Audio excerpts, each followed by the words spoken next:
When you first fall, the only thought that goes through your mind is, why did this happen to me? Multiple times you sit there and look at your life and you go, well, everything was running smoothly until I tripped over and fell. And I think we spend a lot of our lives trying to control everything around us so that it flows in a certain way or goes in a certain way. When you have a look around you and you take a check of where do you want to be and what do you want to do.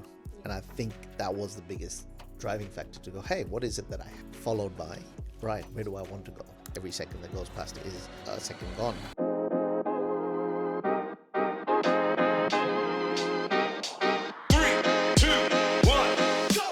Hello and welcome to the Real Biz Life Chronicles, where we discuss all things business, branding and life from the Horizon Digital podcast recording studio here in Perth.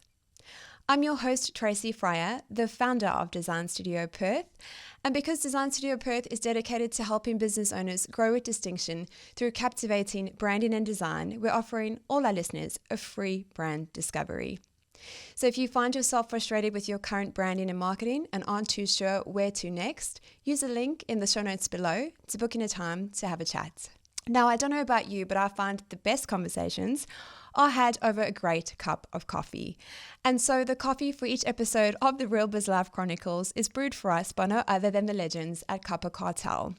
They're fueling great conversations, one cuppa at a time. Now, the Real Biz Life Chronicles is on a mission to become one of Australia's leading business podcasts, but in order to do that, we please need your help. If you do enjoy today's episode, we please ask that you like and subscribe to our channels below, or simply share this episode with a fellow business owner who is doing one of the hardest things in the world, building a business. Now, if there is a question you'd like us to ask our guests, please feel free to pop it in the comments section below, or simply send us an email at info@therealbizlifechronicles.com. My guest today doesn't walk into a room quietly. He arrives like a mission already underway. This is a story of starting over, not once, but multiple times.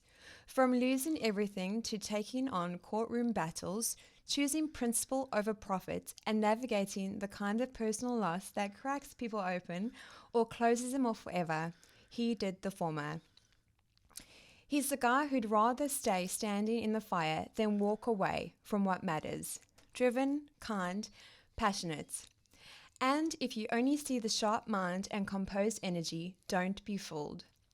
Underneath, there's a man who would give his last dollar to protect the people he loves. Loves like a lion, fights like a wolf.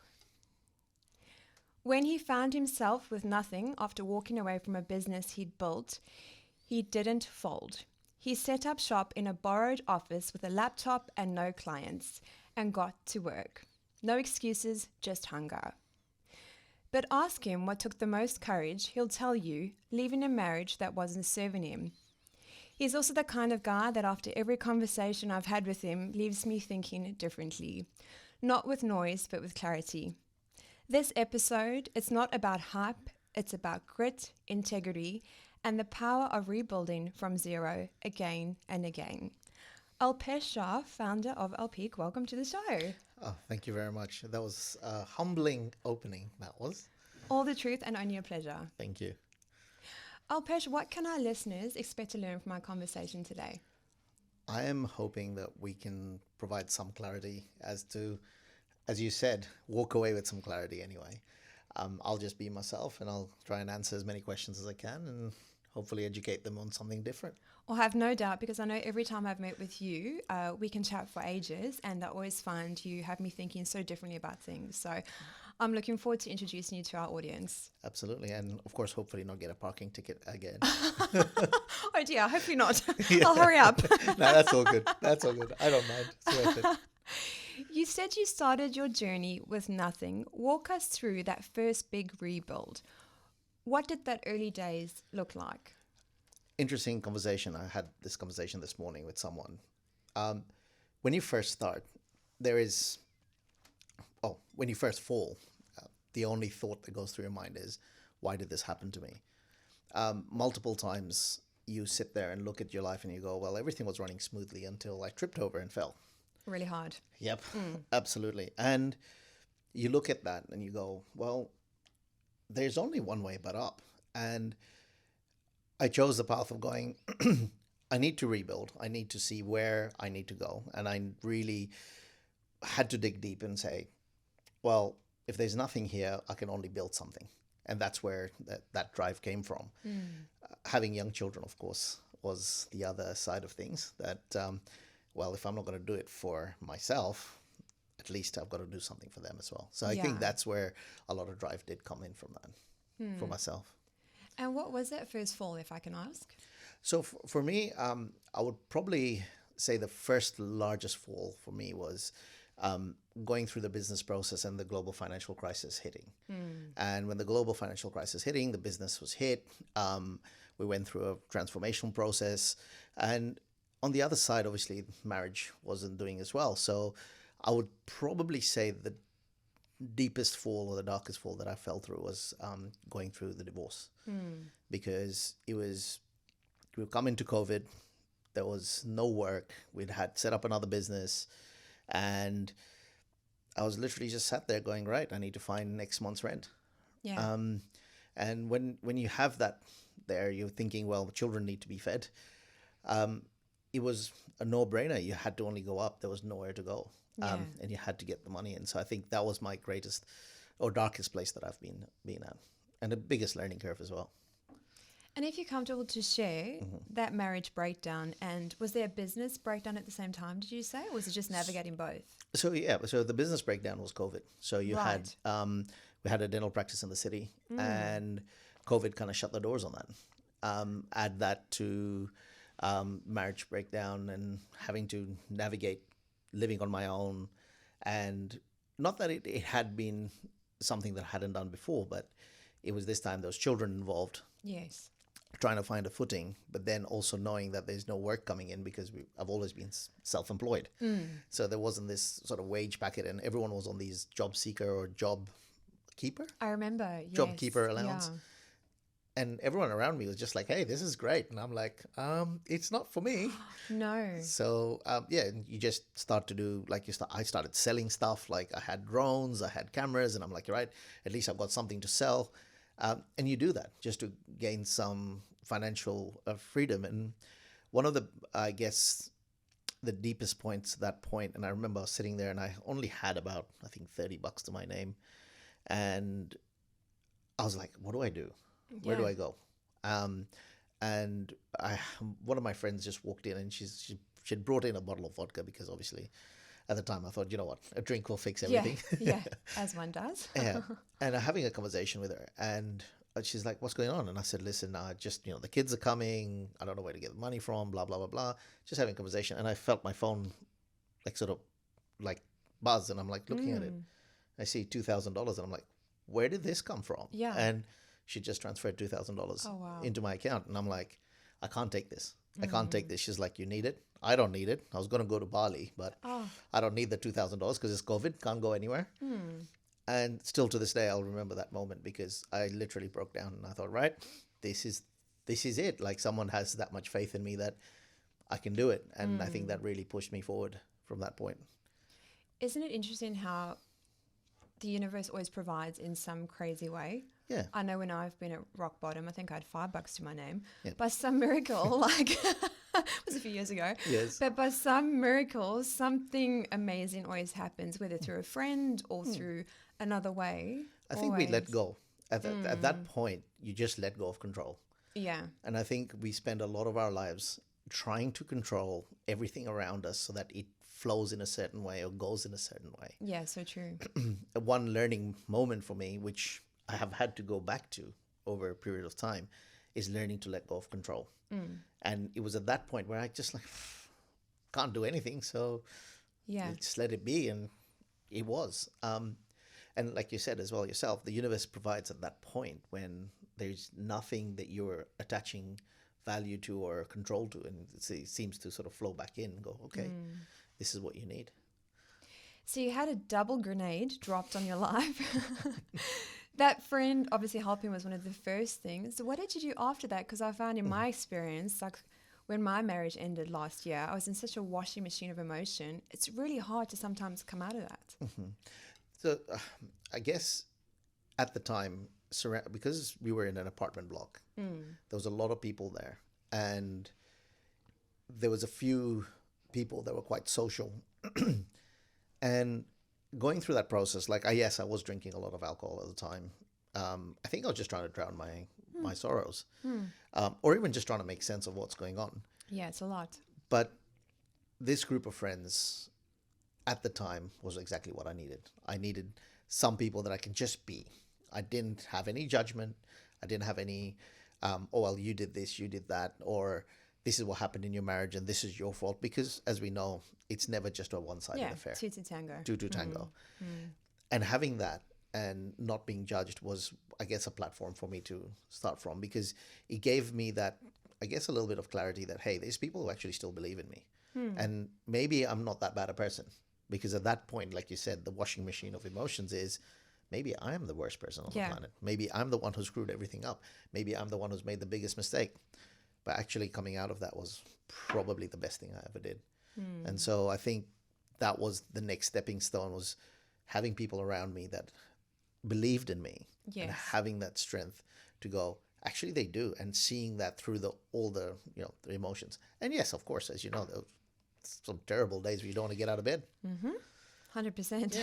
And then the kids were there as well. So the kids being young, being 7 and 9, I think, at the time. Oh, so small. So they were small. So being the strength that they need. Yeah. That was the part that also helped along, because I had to show up. Doesn't matter what's going on, you show up. Yeah. And my parents were quite there as well. Like my parents, although they were in Africa at the time, just having them on the phone, just having a chat to them, and it does help. Yeah. Yeah. I wouldn't say I did it alone. That's having for sure. that support, definitely. Absolutely. That was what got me through as well. Just having those key people that still have faith in you, like, regardless, really helps you get through that machine. Yeah, and pushing it. Just you keep on pushing it. I was just explaining, one of my personal trainer once said to me, she's like, you've got two choices. One is you can sit there and just become 500 kilos and you'll be comfortable or uncomfortable in a way. Yeah. But there's no pain, so you'll enjoy yourself, but you'll die early. Or you push through the pain and actually start working out and do stuff. So which one do you want? Like, you have to experience the pain to get the other side. And I said, why do I have to? It's like, well, you either want to or you don't. And I think that's where that sort of flip mindset came in. It wasn't have to, you want to. Yeah.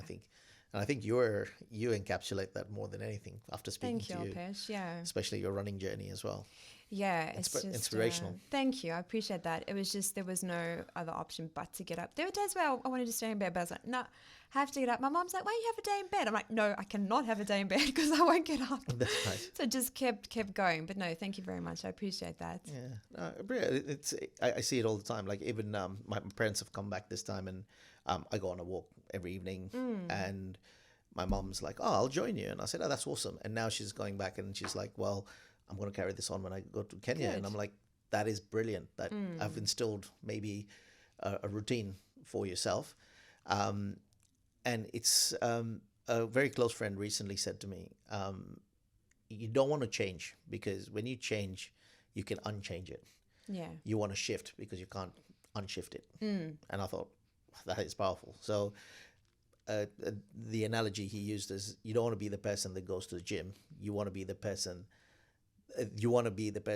that gets that. No, sorry. That's right. I'll put it a different way. He said, you don't want to just go to the gym. You want to be the person that goes to the gym. Yes. And I was like, so that's the shift. So shift to become the person that wants to go to the gym, not the person that goes to the gym. I thought, all right, that's a very interesting way to look at it. And it's really helped me to move forward. Yeah. Again, same people, surrounding yourself with people that matter. Definitely. And if you're happy to answer this next one, because I find as business owners, we do tend to risk it all, and our marriage, our relationships, everything, being included in that. Did you find that your marriage was impacted by your business in some way? Again, if you don't mind me asking.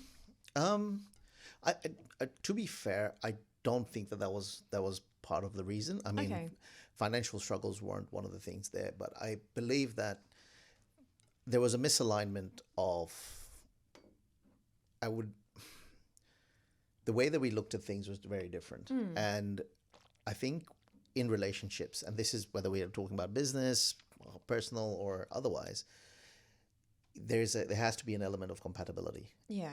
And I think when the compatibility changes, because it can change halfway through. Definitely. When goals and different things that came out of that, at that point we weren't just compatible. So the business side of things was probably a bit different, but it was more, I believe that we realized after having kids that potentially the compatibility, well, I realized that the compatibility Sure. probably wasn't there, and that would led to going sort of where it ended up. Yeah. Yeah, so I think it's more a compatibility side. The business side, I don't think had that massive an effect. I think it had, as with these things, you can't sort of just isolate them. No, of course. There will be some impact, but I don't think it was a major impact within that. Yeah. Yeah. And is there something you've had to unlearn about success?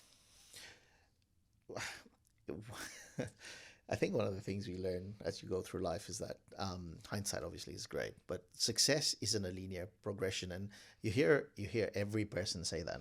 You know, you pick up self-help books, you pick up podcasts, and everyone says, "Oh yeah, success isn't a straight line." Yes, it's definitely not a straight line, but I think what we fail to understand is what is the definition of success. Yeah. And I think too many people, including myself, go down with this idealistic expectation of success rather than actually defining what success looks like for ourselves. A very special person close to me, and she will know who it is if she's listening. She said, if you know your why, then the how becomes easy. Yeah. And finding that why has probably taken me 40 years of my life to find. Okay. And I think that's a significant point, is that the why is how you define your success. Yeah. And that could mean so many different things to different people. And I think from that perspective, then whether it's linear or not is irrespective. Yeah. Yeah. And I know you've had a very diverse career. Are you happy to share what your why is? So my why, absolutely.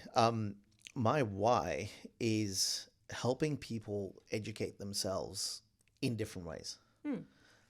And I believe that's strongly my purpose. And I've applied it in various different ways. Obviously, currently I'm teaching at university. I've guided businesses. I've helped the founders educate themselves Yes. in different ways. But also I've had to learn that sometimes a lot of people don't want to do the stuff that they should be doing. And through that process, I have had to learn how to teach them how to empower themselves to do it. And I think that's still a learning progress. But yeah, that's my why, I think, at this point. Yeah, and I like how you frame that, because it's the same when it comes to branding and marketing. Like, I find people push back on the things they should be doing, but like you said, it's actually our responsibility to find a way to teach them what they need to know in order to do the stuff that they need to do to get to where they want to go. Correct.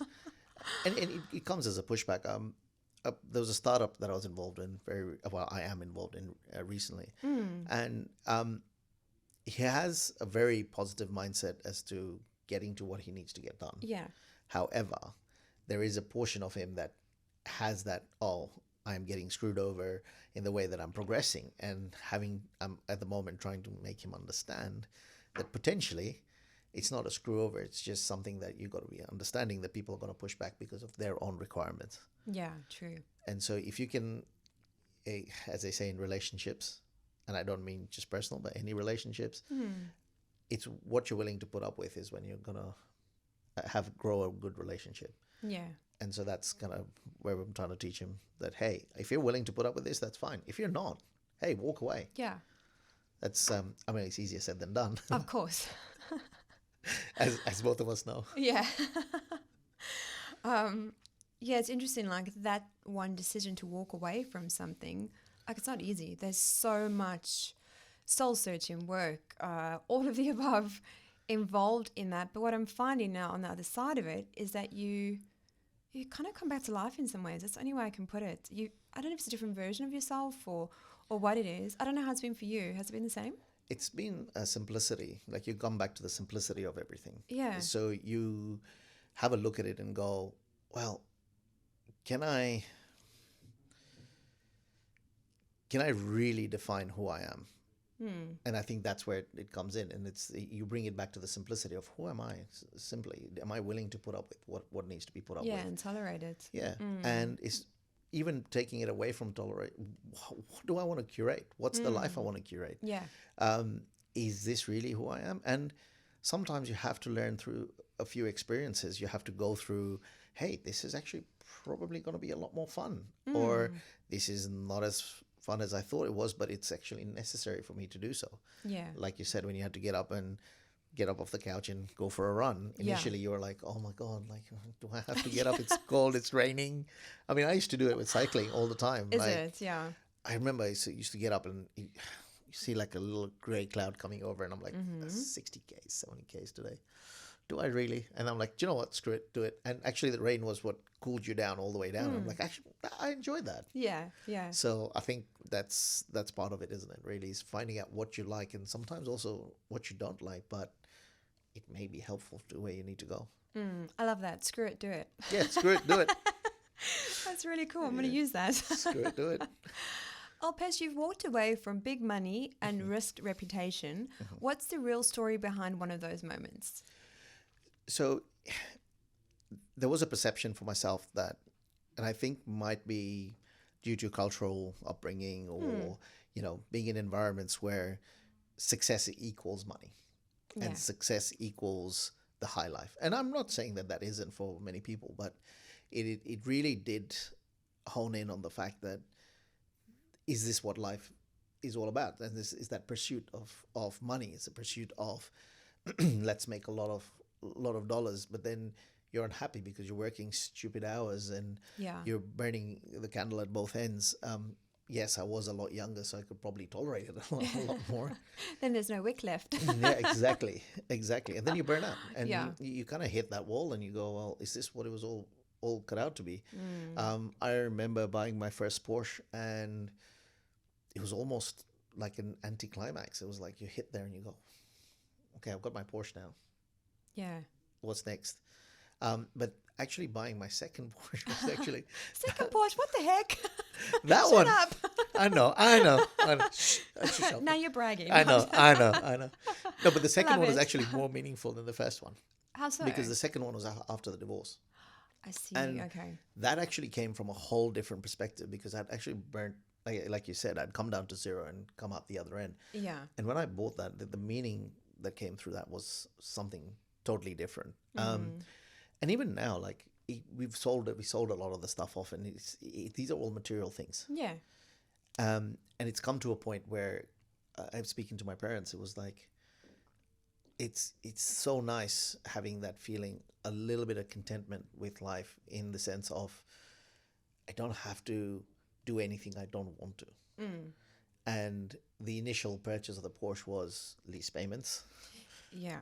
Monetary, down payments. We had like businesses to run, this, that, the other. And I was just like, that's all obligations. But now being on the other end of it was going, it's actually nice not having those obligations, but also have the story to say, been there, done that.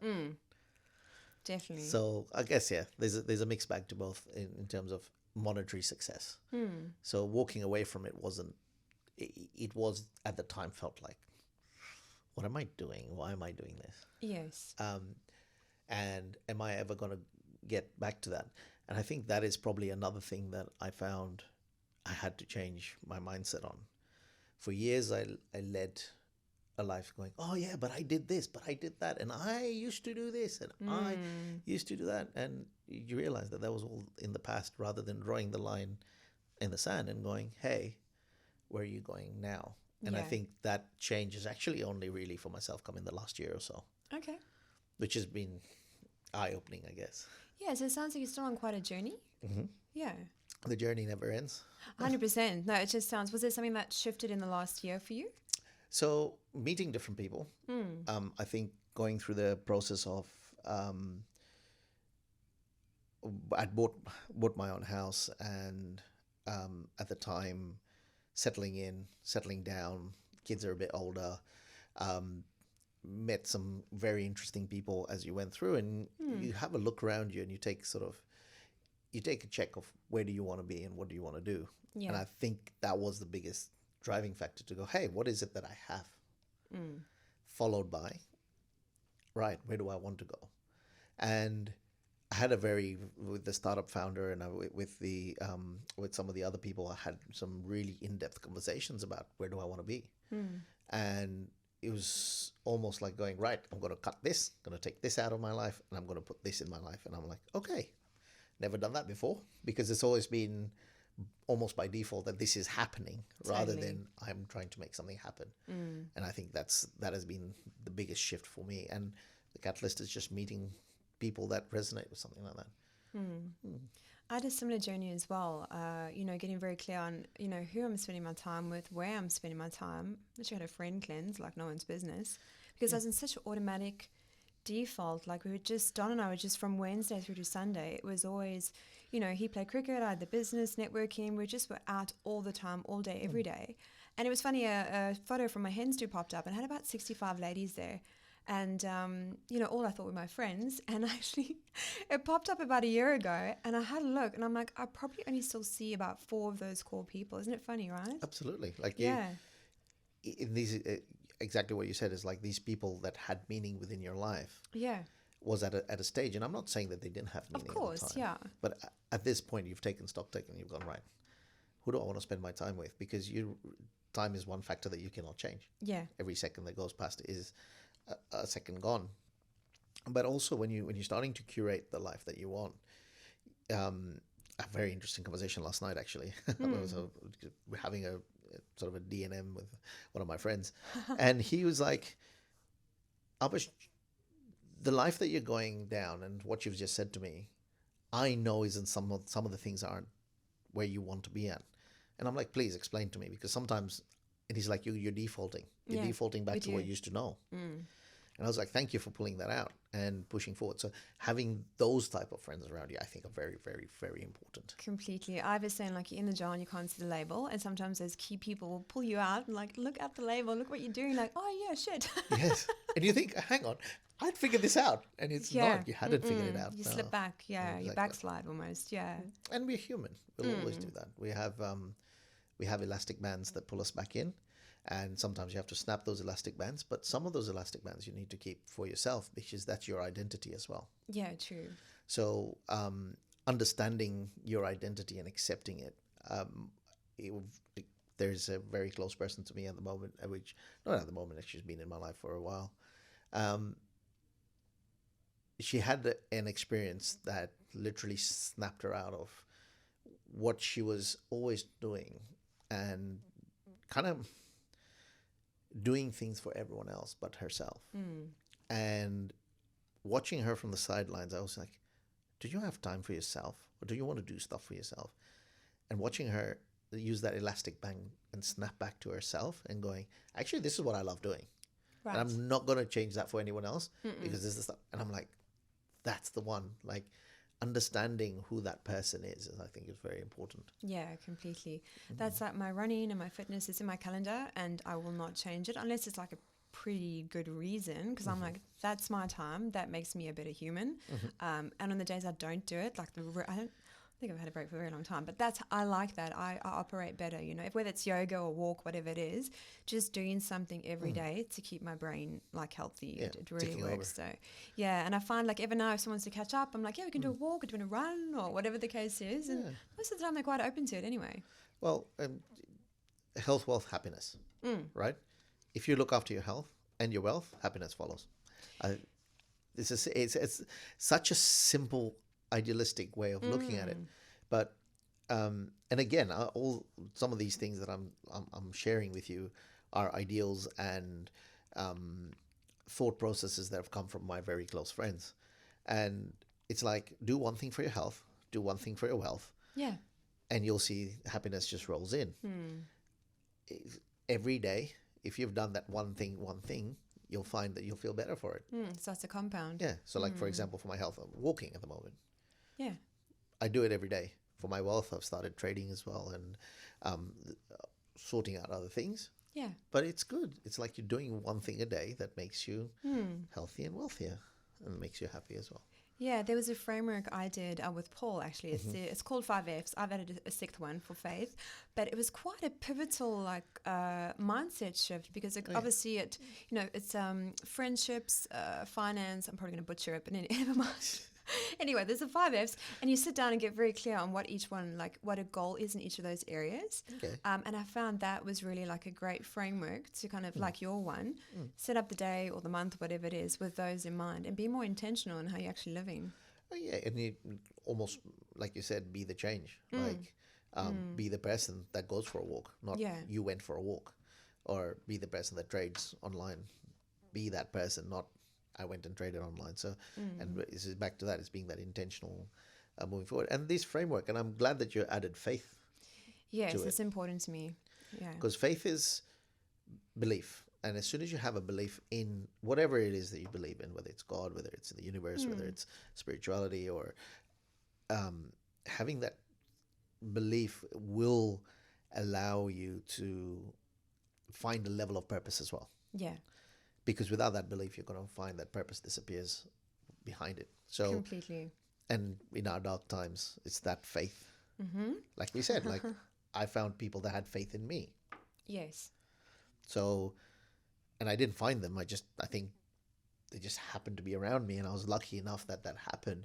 But they had faith in me, and having that faith is what drove me out of that sort of hole. And then that allowed me to have faith in myself. And then having a faith in an external that, hey, look, all these things like the $2,000 being dropped into my account. I mean, explain that. Yeah, precisely. Have faith that things will happen if you let them happen. I was like, all right, okay. So there's so many examples in my life that's happened. So yeah, and it's just magic. Like I had one as well. I've been asking for a sign that I was on the right track, and this was before my marriage sort of broke up. And I was looking for orange dragonfly. Please, God, just give me the sign. It's orange dragonfly. Like, where is it? I need to know this is my life's path. Anyway, long story short, made a big decision in my life, and woke up the next morning. There was a swarm of dragonflies, orange, on my grass. I kid you not. My mom was with me, and I said to her, I'm like, what color are they? I swear. It was like amazing. And it was actually the day after I ended my marriage, and I couldn't have asked for a clearer sign. For both of us, it was the best decision. But yeah, a whole swarm of orange dragonflies on the grass, and I've never seen them again. So I just, my faith, it's so important to me, and I get moved speaking about it because at the time you think, oh my word, like what is God doing to me? And it's like, what have I done? This victim mentality. But I now see clearly that was something I needed to go through to catapult me into the next version of myself. So 100%. Every step that you take is a defining moment for yourself. Yeah. And at the time, my parents, especially my mom, she asked me, she's like, when are these things going to stop happening to you? Oh, really? Right? And she doesn't mean it in a bad way. I think my mom's thought the same. Don't worry. Yeah.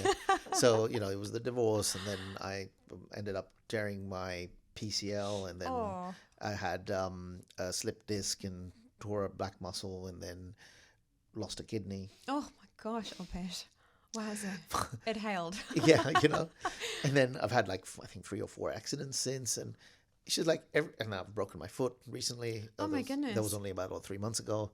And every time I used to pick up the phone, I'm like, I feel like I'm telling my mom something else. And she's like, she said to me, she's like, Alpesh, there's only one thing that I can say to you. And I was like, okay, just tell me that I'm stupid. And she goes, you're the only person I know that actually dusts himself off and picks himself up. Because she's like, anything that happens to you, you just smile. And I believe it's because I don't think that anything happens for malice or bad intent. Yeah. Breaking a foot potentially was slowing me down from what I was doing, where I needed to go. The 6 months that I had with the kidney issues, being in hospital and then coming out and things, my ex-business partner showed his true colors in a certain way, shape and form. So those things were like, well, if that didn't happen, I would have probably gone into a deeper hole. Yeah. Again, marriage breakdown. Had that not happened at that time, potentially could have ended up in a bigger detriment to myself and financially as well. So there's so many reasons when I look at it and go, actually, no, what's the positive? Or what's not even positive. what am I meant to learn from this, or what can I create from this? Yeah. It's a great perspective. Or trying to anyway. Yeah, no, it's good. It's just like retraining your brain as well. I'm still a work in progress, like trying not to slip back into default, like I mentioned before, just having that victim mindset, or I guess overreacting is something I'm still working on. But yeah, it's Emotions are one of the things, and set aside, like Carl Jung has a very interesting sort of concept of, the shadow, and you work on shadows, and your shadow self has this reactive sort of mentality, because it's like trying to protect your inner being, and operating from an ego perspective, emotions come into it. And one of the, I guess, the strongest few emotions we have is anger. yes, And we also have almost a level of self-deprecation, because we're like, well, I did it. So those emotions, if we can separate our day-to-day being from having a look at ourselves and going, hey, hang on, look at what we've created and what we've done so far, and allowing those emotions to flow through us without it affecting us. And I know it's so easily said, but coming out the other end is sometimes you look back and go, oh, I shouldn't have said that. yeah, I mean, I had an argument with someone, disagreement, argument, whichever way you want to call it. And I came out of the other end. I was like, I did not mean anything I said in there. But luckily enough, the person is on a similar journey to myself. And we found that the understanding was mutual, that, hey, we're still learning. Both of us are still learning stuff. So it was actually a better outcome. yes. Than it was. It could have gone really south. Yeah, and I think it's also acknowledging where one's perhaps at fault, and then owning that, and then moving forward. Reactions, right? So if you I mean, a discussion around, I'm going to react because of stuff that's happened in my life. Yeah. I can't stand here and say I'm a perfect person, or I know all the answers in the world, but actually just acknowledging that, hey, this, and then maybe just pinpointing that within yourself and going, maybe that's where it came from. And that at that time, if you had reacted differently, you may have had a different outcome. Then you look at the current situation and go, well, this is where that came from. Yeah. So now that you know where it's coming from, next time this happens, let's not go down that road again. Maybe try something different. And we don't know what that something different is. It might be totally detrimental, but it can also be very, very, very positive. So that's probably the way that, that is the way that I'm trying to look at things. Yeah. As we move forward. So, yeah. And Alpesh, what stopped you from moving forward at any point, and how did you get past it? Self-doubt. Yeah. Self-doubt is one of the biggest ones. Emotions, as we just talked before. Getting consumed with, why am I not worth it? Yeah. I think that one, and I've yet to find someone. I've met some of the most amazing people on this planet who are, they're leaders in their field, and they're really encapsulated who they are. But they still have that element of ego where, why am I not worth it? And some of it is a driving factor for their success. Yeah, I was going to say. But having it on the other foot and going, hey, maybe you are enough, and see what you can build from that. And that for me was a very big stopping factor. So a lot of the emotions would be driven from that factor, going, hang on, why can't you see my worth? And changing the question to, Alpesh, why can't you see your own worth? Yes. And I think I've mentioned this to you before. 2 years ago, sitting here with, multiple degrees, I used to think it's normal. Every person can do it. Anyone can walk in and do it. And I used to think, well, if I can do it, anyone can. And that's the line, that's the standard that I used to operate from. Yeah. And yes, I'm sure anyone can, but I did. Yes. And I think that acknowledging that and going, this is where I've ended up. Very interesting conversation 2 weeks ago. My parents arrived from Kenya, and we had my son, and my son asked the question, what was dad like as a child? And my mom said, he was lazy. I was like, thanks, Mom. Yeah. That's amazing. explain. Like, when was I lazy? She's like, actually, you weren't lazy at all. Like, you used to do all the housework. You used to get up and during the day, you used to go cycling for the whole day and come back after 8 hours. You always were at sport. You used to play. I used to play squash. Used to do this. Used to do that. So it's like, yeah. So where's this laziness coming from? She's like, when you were 6 years old, you used to refuse to copy the blackboard onto your books, and we used to have to continuously go into school to get someone's books so that you can copy their homework. And I said, and isn't that amazing that I still managed to get a law degree out of that as well? Yeah.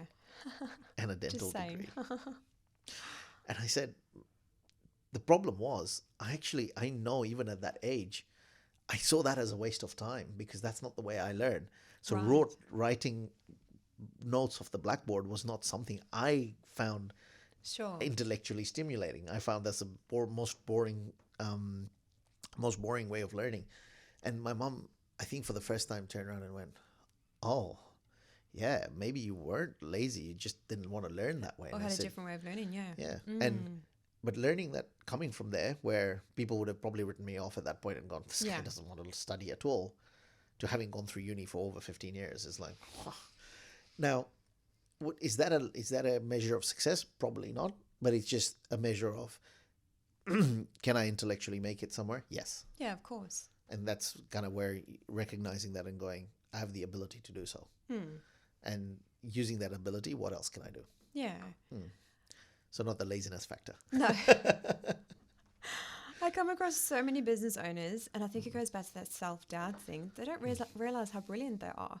And part of my mission is to bring, people out from those shadows into the world marketplace. Everyone can really see their brilliance and just how great they are at something. And I know there's a line between being full of yourself and arrogant. Of course. But it's more just, showcasing that person in all their greatness, their business, what it is that they do. Because, majority of the business owners we work with are so passionate about what it is that they offer. So, But I think the myopic view is the one that really does not allow them to recognize that, because again, it's back to that, I've got multiple degrees, that's just normal. it's Well, not. I'm not, but you look at a business owner and go, well, they're brilliant at what they do, and Yeah. they're just going, that's just normal.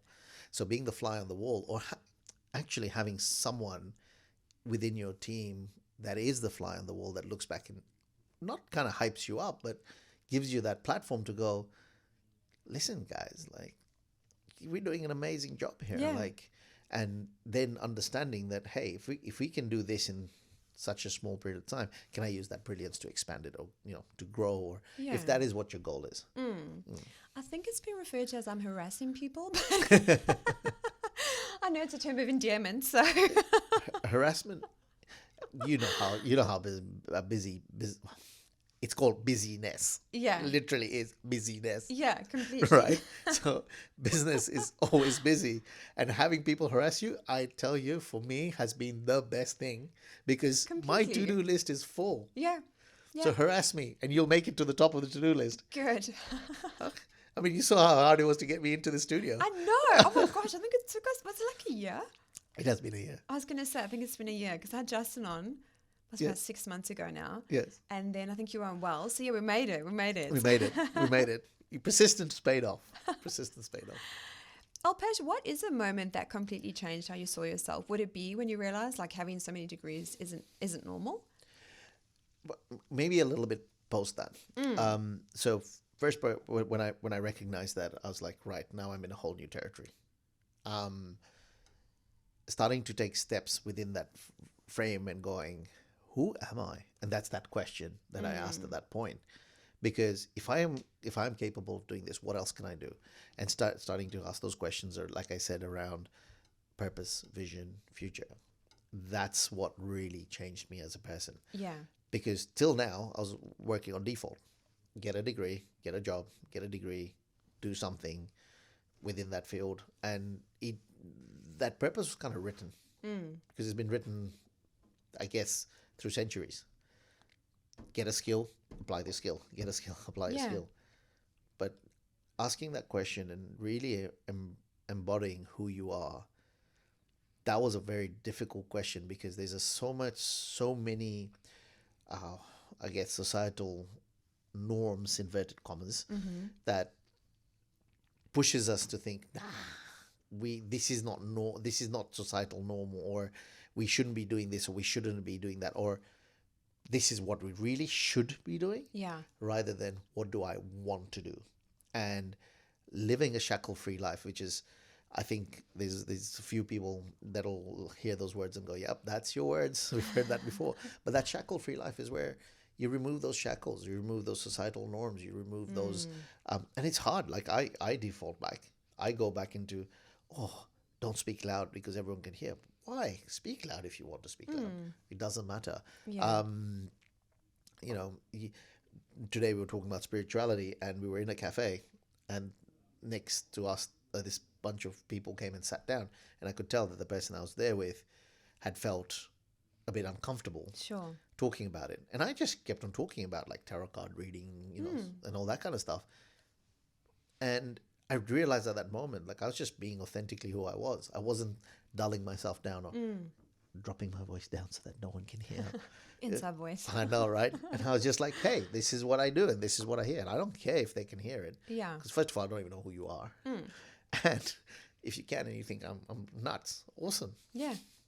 Don't really care, because that's who I am. And I think that pivotal moment was just post that moment when I realized, I was like, hang on, who am I? And if I am who I am, take me or leave me. Yeah. It's freeing, isn't it? It is. It has brought a sense of calm. It has definitely brought a sense of calm. It did initially bring some anxiety, but now coming out the other end is actually, I'm not the other end, but in progress, as we call it. I feel like it's much, much better. Yeah, a lot of what you're sharing I can relate to, in that it's very freeing. And I think also because you get very clear on who your people are. And if someone doesn't like you, sure, cool, no problem. Like, I'm okay with that. So, yeah. And it's that, as the analogy you used with your bridal party. Yes, Yep. yeah. 65 people. I think you cared about what they cared about at that time. Yeah, partying and drinking. Yeah. And you're seeking validation at that point from that to say, hey, look, this is all the friends I have and this is what they do. And I do the same. Yeah. Until now, the person that I know right now is the person that gets up and goes for runs and actually does marathons, which is pretty amazing. Thanks, Alpesh. I know.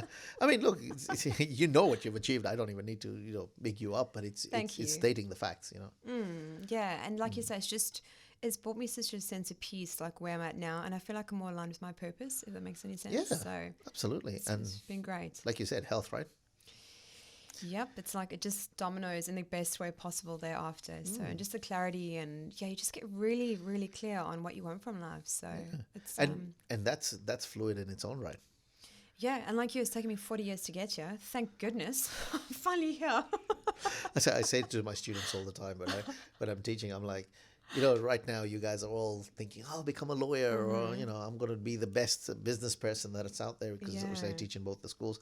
And I'm like, tomorrow you don't know where it's going to go. And I've actually had a couple of students sort of pull out of law, end up in nursing, because that's what they actually wanted to do. See, yeah. Yeah. Another person came and said to me, she's like, I don't really want to become a lawyer because that's what my parents want me to do. I just want to be an architect. And when you have those conversations about why, and you understand that, design and passion was within that realm for that person, they go, hang on, do you know what? I just need to stand up to my parents and go, I want to be an architect. And that's what I've loved since day one. I've been drawing houses and stuff since I was 7 years old. Yeah. So be authentically yourself. And I think that's where it really resonates, a lot of this conversation. Like yourself, you're finding your authenticity through running. Yeah, I couldn't even run to my post box in February last year, but anyway. But I was going to say, I also think when we step into our power, one of the better ways of putting it, we give others the courage to do the same. Yes. Because I think they can see you doing it. And I get a lot of messages from people listening to the podcast, and it always brings me so much joy.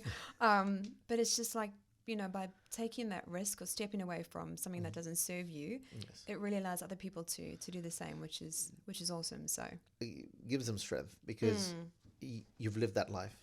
You're leading by example, and you are the true embodiment of what lies after taking that choice. Yeah, and after the shit show. Exactly. And I never sit there and sugarcoat it to say, oh yeah, no, it was fine. Yeah, it was a breeze.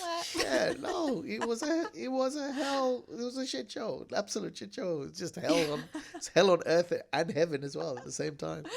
It's I think I saw somewhere it was described as like a phoenix phase. You're going through like a fire and then you come out as a phoenix. And I was like, that's a really good way to put it, because it's quite Rising a bit, from the ashes. yeah, quite a bit soul destroying, and then you come back stronger afterwards.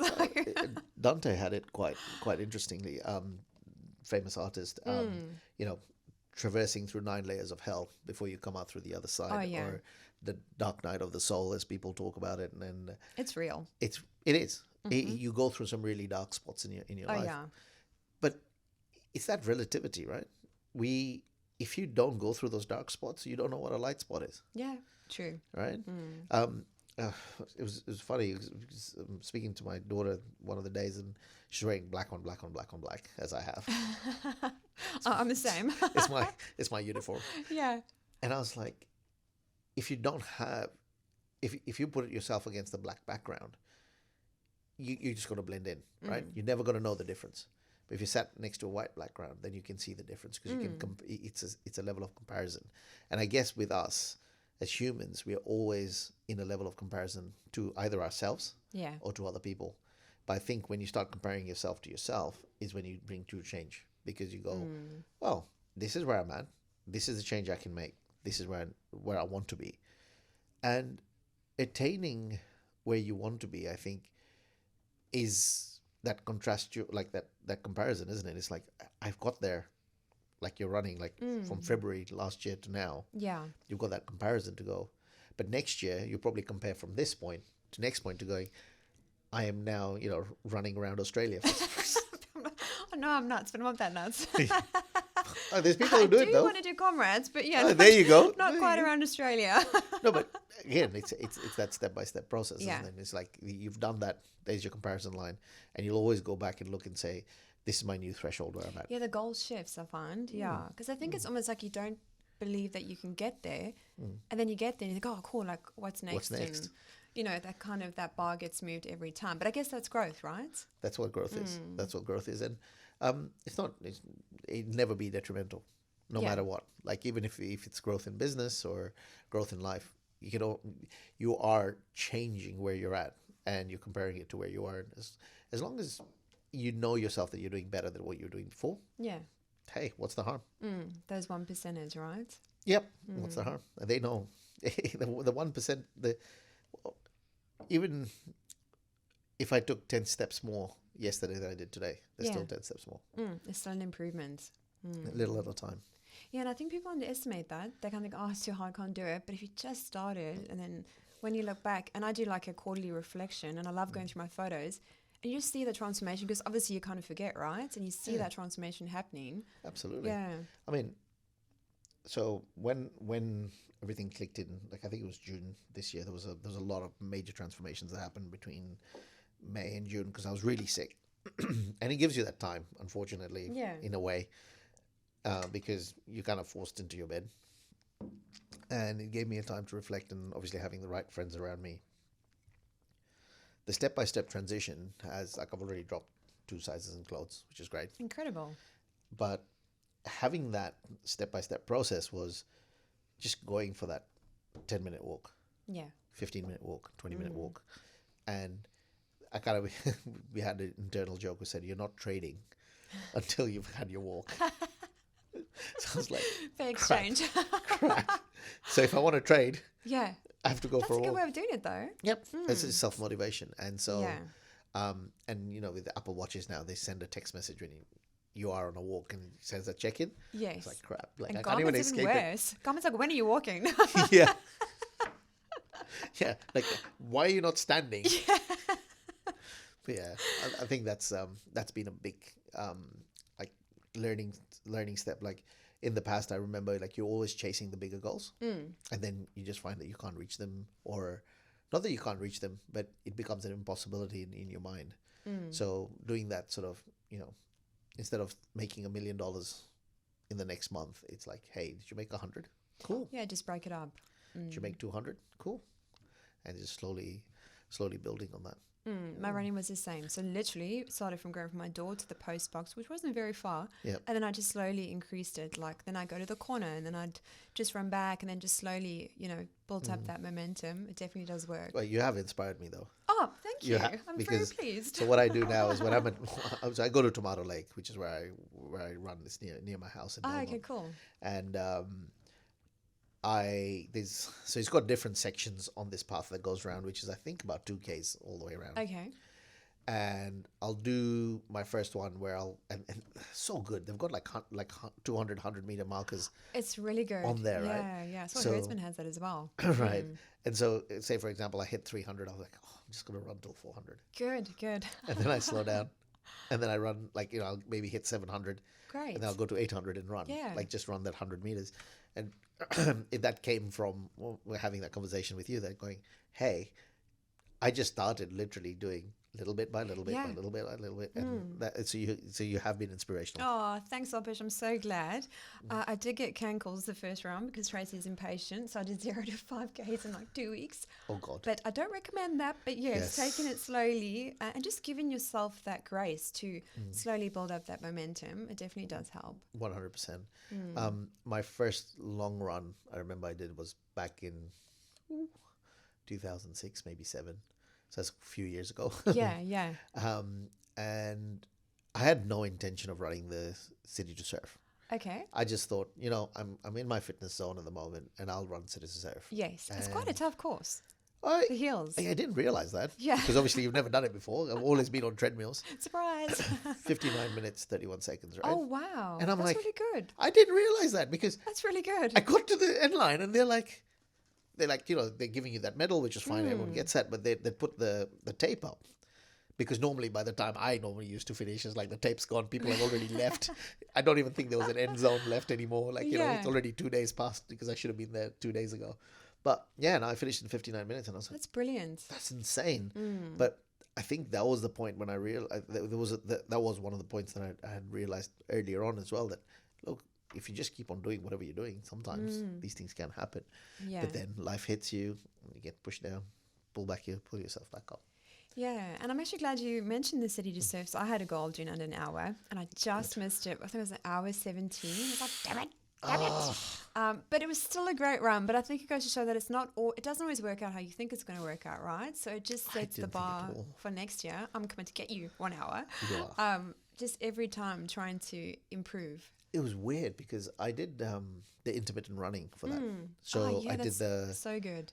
I did 1 minute sprint followed by 3 minutes rest. 1 minute sprint, and I was like, I didn't even do it properly. Like I didn't run. Like like how you run. Yeah. I just I was sprinting, slowing down, sprinting. I was having fun. I didn't have any indication that I needed to be under an hour or. So you were just going with it. Nice. We were with friends. Nike used to do these little things that you used to put in your shoe. They track your thing. I remember Nike Plus or something. Yeah, I had one. Yeah, and when I did that and finished, I said, it's not accurate. Yeah. And then they published, back in the day, I think they used to publish it. They still do it. People check it. Yeah. And I was there and I was like, no. Cool. Yeah. But that's it. That's the thing. Like having fun. And I think that's another lesson to take away is like sometimes, and it was that, little sprint, slow down, little sprint, slow down. But I was just having fun doing that. Got to when I said it to a friend because I didn't realize how important that was to go under an hour. Especially 12Ks, yeah. Yeah, I didn't realize. Yeah, and right. There was a guy who was the managing director, maybe Australasia's managing director for General Electric. Okay. And they used to do GE Money. If you remember, they used to do these cards. I do remember. And we used to be one of their, I guess, in health, we were like their number one store across Australia. Sure. So we used to run, I think, was about $100,000 a week or something through their accounts. So we were one of their customers, and we'd gone. They'd invited us over to go and watch tennis at the Australian Open, and his name was Curating. And I remember going there, and he's like, we're talking about, and he's like, I do running and stuff like that. I was like, I just finished the City to Surf and blah blah blah blah. And he's like, was it really awesome? And I said, he's like, what was your time? And I told him, and he's like, sorry. I'm like, yeah. Yeah. He's like, that's damn good. I'm it's like, really good. okay. Oh, well, you learn and learn, yeah. Yeah, That's the only time I knew that. That was a really good one. I think some people just like have it in their genes to be like naturally athletic. I've had to work really hard to, Oh, become I'm that with you. way. But I'm not naturally athletic at all. My nephew is. I am not Yeah. at all. I think, as they call it, is it ectomorph? Like, yeah, yeah, I've yeah, heard one of about those. this. Yeah, no, I have one to of work those. really, really hard. So, Yeah, Alpesh, one thing I did want to touch on, of you course. and I have talked about masculine and feminine energy, Yes. as I spit all over the show. Yes. How do you see those two forces playing out in your leadership, relationships, and identity today? Was very much sitting in my feminine for many years. And I believe that now I'm harnessing my masculine. Yeah. So masculine energy is feminine, and we've had deep conversations I around know, I that. love it. It's great. We all embody some elements of masculine and feminine. Yeah. And there's external forces like, your nurture as well as your own nature that's going to dictate that. And this is what I believe anyway. I mean, Yeah. people, I'm sure there'll be people out there that'll say, nah, that's all rubbish. No, it's an interesting perspective. Yeah. Yeah. And I found that when I was in leadership positions, I used to run it from a very feminine energy, which was based around emotional well-being, which is not a bad thing, but it did not provide what was needed at the time, which was more logical thinking for what I needed it for. And that's when I realized that having this understanding the energies and really embracing it for myself is where I am currently in, like I said, probably in the last year or so, is really embracing what my masculine energy looks like. Yeah. And partly the masculine energy, which from my understanding as a very logical I guess encapsulation. So you do tend to cut people off. You do strive to find what your mission, purpose, goal is. So rather than worrying about what other people like, how do I feel about what I'm doing? It's more about what am I doing and does it serve my greater purpose?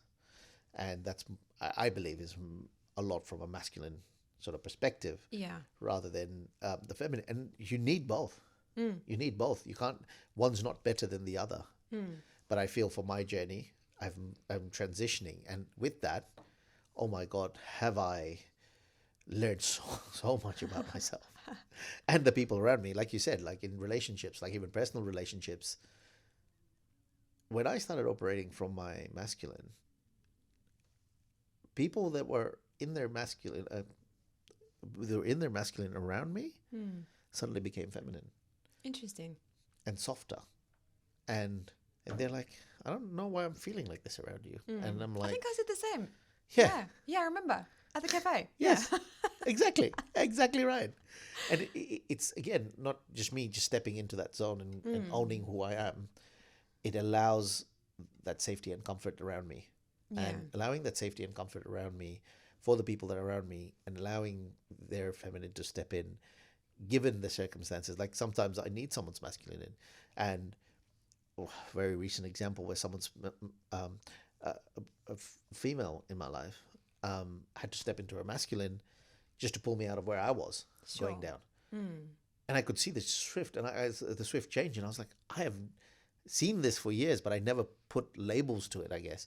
And maybe that's what my perception has become nowadays, is that by putting small labels to things makes me understand it a bit more. And then what am I doing that's leading me down a path that isn't conducive to my greater good? And do I need to be in my feminine at that point, or do I need to be in my masculine? So, and it boils back to, I guess, societal direction at the moment, where gender roles and others don't line up with their dominant energies. So figuring out whether that is what is needed, or is it a hybrid, or that's just a learning process for each person. And I've noticed that a lot of people who are in their masculine, or a lot of males that are in their masculine, seem to be having a lot of feminine energy around them as partners. And that seems to be conducive to a certain relationship. And then I've noticed the other way as well, where, there's been, the genders are male and female, but the energies are in reverse. And that works too, depending on obviously what the relationship is and whether it's business, personal, whatever. But for myself, my feminine worked for my time. My masculine is now working for me now, I think. Yeah. It's only time will tell. Yeah, there was a really beautiful way that you put it, and I hope I'm not going to butcher it. Yes. But you said when a guy is in that masculine energy and a woman comes across that's in her like more masculine energy, which I am, I'm trying to be more feminine. Yes. That guy or person will hold space for someone who's more masculine energy dominant to be more feminine. And that's what happened that day. I was like, what the heck?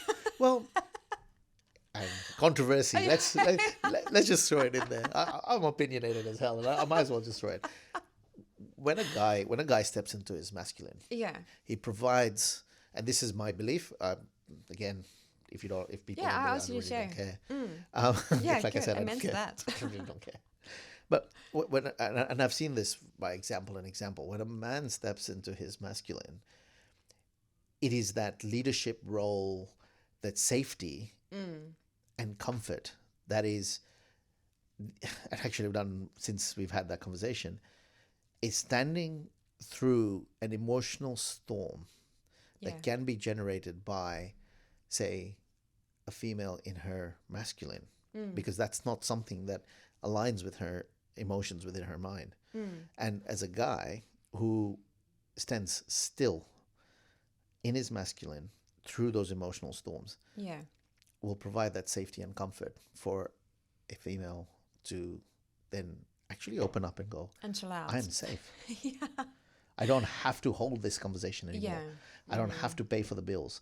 I don't have, and it's not that we don't, every woman should have that capacity to do so, and also have those roles. I'm not disputing that. But when we talk about energies, actually sitting in your feminine can be beautiful, because it's that nurturing, it's that togetherness, and the stoicism and the masculine presence in a man. And sometimes I've seen the roles reversed, where this female sits in her masculine, and she actually provides that stability and stuff for a very feminine man. And that's perfectly fine if that works for you at the time. But I guess the way that we were discussing is that, especially when you have a masculine man and a masculine female comes along, just by being still and not wavering in an emotional storm, even if it's slight, it provides a level of feminine. And it goes back, all this stuff that I'm talking about, Carl Jung, Machiavelli, there's all these, Sigmund Freud. There's, people who've studied psychology in previous years have sort of highlighted this, that great, we've grown up in a new modern environment where, gender roles and responsibilities are changing, and harnessing different energies are what's happening. However, when we do default back to our old, sort of call it not front cortex, but more subconscious programming, we actually have better results that come out at the end. And I've experienced this firsthand. Yeah, and it's a shift you can feel, like, because as I say, I know I'm more in my masculine energy, but when you are around like a more masculine alpha male, it's something in you shifts, and you kind of just like, you just relax. There's the only way I can say, and you kind of think, I don't have to be like on my A game. Well, still be on your game, but you know what I mean, like, But also makes you want to do more. Like I'm sure that I know from my side, my experience has been, as soon as that sort of role, as soon as that sort of feeling arises of that, hey, this person is, he knows what he wants, he knows what he wants to do. I've noticed that this person that is really close to me, literally just dropped guard. Just went, you know what? Yeah, you deserve. I don't need to have my guard up. I don't need to sort stuff out. But what I will do is actually look after what everything else is going on. And I was like, wow, like it is opening. It is eye opening. Like it is definitely. And exactly like you said, even in the cafe that day, it was like you softened, and I was like, but it was great, right? Did you enjoy that? Yeah, because you made me more aware of it. And then there's a few other people in my life, and I sort of was, like I said, after we had that chat that day, I was like, oh my gosh, there's actually truth in this. And I noticed how I was sort of changing around those you know, in that masculine energy. So yeah, it's definitely, there's lots of truth in it. And as a business owner, and it's a very masculine world, and sometimes even harnessing your feminine energy within that masculine world can actually get you a lot of places very quickly. And I don't mean it in scrupulous ways, but I actually mean in genuine softness can get you so much further. And yes, you have to harness the masculine, which is the doer, Yeah. rather than the feeler. Yeah. But in the marketing world, there's a lot of doing. But like, guess what? The whole, and I'm speaking in your field. Yeah. But my understanding of marketing is a lot about feeling. Completely.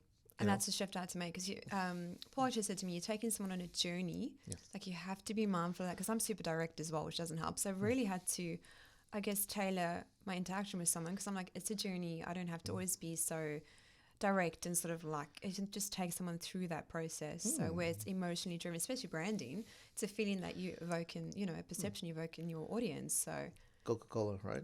Coca-Cola for years. When Christmas came around, I can still remember the trucks rolling in. Same. And all the ads and the Santa. But that was all about the warmth, family perception that, you know, as you come around and they're like, maybe in Christmas we should have Coca-Cola, hey? But that's it. That's that subliminal sort of feeling that you get. Was it Toyota? Or what a great feeling. That's another sort of marketing slogan. Again, what a great feeling. Yes. To buy a new car. That should be a Toyota, because that's what we do. But exactly, we're, you know, professions all need both sides. It's just harnessing the right energy for the right time. Yeah.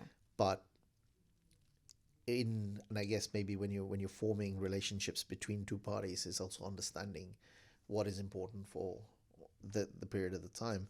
I know in law especially, where sitting in your masculine as the person providing advice may not be conducive, because the other person may turn around and go, well, you're just being stoic and you're not listening. Yeah. While sitting in the feminine there and actually listening and feeling what the other person's feeling, let them sit in their masculine, tell you what's happening, and then reversing the roles and going, hey, I'm going to tell you how this is going to run. Yeah. Because of my experience. And that drops them into their feminine. And it could be a guy on the other side. I'm not saying there's a girl. I'm just saying there's male on the other side. But dropping them into their feminine, where they listen and feel, okay, I'm being heard. I'm being understood. I trust this person's going to take me to the journey that I need them to take me on. And sometimes the hardest part, right? The trust factor. We've lost that. We've lost that through the ages, because everything's become too selfish. And when you become selfish, you're in that, again, I guess one of the traits of a masculine is selfishness, self-direction. And I guess a feminine is more inclusive, because if you go back again to caveman days and probably prior, subconsciously, man would go out, bring food back home, and there to hunt. And while women were tasked or subconsciously programmed to make sure that the offspring actually live. Yeah, nurture. And they have the right mate that's actually going to bring the food back. There's no point sending him out. God damn, doesn't return. It's like, there's going to be a problem for us. So, and I think that's in the same sort of way when we're doing businesses, there's that mix and that interaction. So masculine, feminine energies are an understanding of them, and where people sit and hone in on them, I think is very important for any relationship, whether it's business or personal as well. Yeah, thank you for sharing. Thank you. It was a conversation that really stuck with me after we had it, so I'm really glad we touched on it. So, Alpesh, I do want to touch on how you work with your clients at Alpesh. Right. So at the moment, we've, like I said, going through the journey of figuring out what I'm doing and where I'm going. I am not taking any more clients on at the moment. Okay. Only reason being because I am really trying to solidify where I'm, how much energy I want to give to everything. Sure. But to answer your question, how we work is looking at the problem and looking at what solutions are available. Now, I may not be the most, may not be able to give you all the options, but it's actually finding the people that can give you the options. Right. So utilizing the network that I have and really enhancing their product and their processes within what they are delivering. So if we're looking at sort of maybe running a cafe, for example, say someone comes in and says, hey, I want to run a cafe. Having a look through the processes to go, hey, have you guys thought about all these things that you need to do? Like, for example, have you registered your business correctly? Or, just Foundational stuff. what I call the simple foundational stuff. Have you taken care of all your, tax requirements and then, have you got all the forms signed and they're super in compliance and all that?